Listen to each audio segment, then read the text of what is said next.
In most ancient Greek sources, chaos is the first of the primordial gods.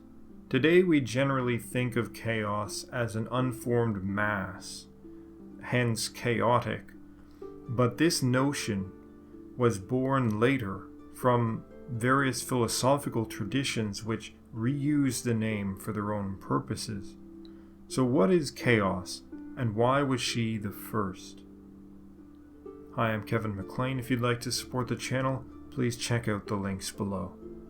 Chaos means nothingness, but more specifically, it means a gap or a chasm.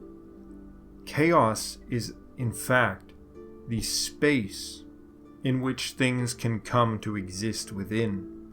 For anything to exist, there must be somewhere for it to exist within. This is conceived as being air, or space, or void, or nothingness. While some later Greek commentators equate chaos with air, this may not be the best interpretation. The primordial deities which come after chaos, Earth, Tartarus, and Eros, are not necessarily born of chaos, but can only exist after the gap or space has appeared, as chaos is also very closely associated with the underworld and darkness, with her directly stated children being Erebos, darkness, and the mists of the underworld, and Nyx, night. Chaos was very likely originally imagined either somewhere even below Tartarus, with then Tartarus and Earth emerging upwards from chaos like a cosmic tree, or chaos was the gap of space between Tartarus and Earth.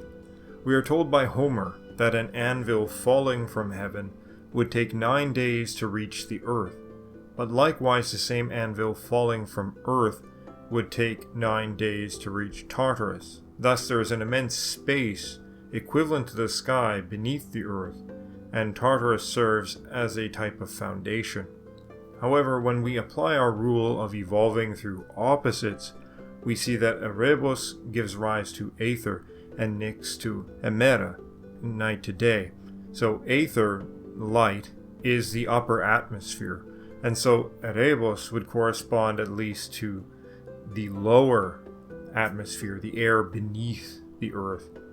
And so as chaos gives rise to these figures that are associated with the underworld, we can imagine that her presence was likely imagined there as well. Regardless of where exactly chaos was thought to be located in the cosmology, she was the very first space into which things could come to exist. Vacant space is blackness, nothingness, and this gives rise to its opposite, earth, material substance, and its foundation, Tartarus. In her ultimate sense, chaos is space devoid of anything, and at the very basis of all existence. When Hesiod describes the battle between Kronos and Zeus, he says that even chaos was filled with burning heat. This might be interpreted as the very bottom of existence being affected by the great battle, and that the might of Zeus penetrated through all existence.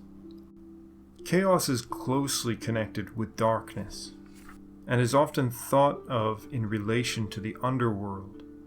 This is related likely to a concept of the underworld as a vacant place of space and gloom, and space by itself is nothingness. It's devoid of light, and in its natural state it is consumed by darkness. One of the most interesting things about primordial gods, like chaos, is we see a clear understanding of various relations and physical necessities. In the original conception, chaos had to come first, for before the gap in which things could exist, nothing else could be.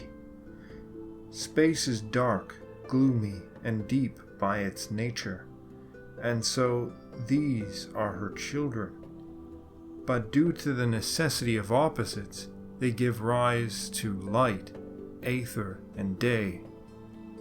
Thus the cosmology of the ancient Greeks was a type of evolutionary process. It was an unfolding through relations that give rise to opposites and derived qualities, all viewed as sacred beings and expressed as a family relationship. Now, all of these concepts are also necessary to understand when it comes to looking at the nature of the gods that arise out of these primordial forces. I hope you enjoyed the video. If you did, please like, subscribe, and check out our Patreon page. And as always, stand tall.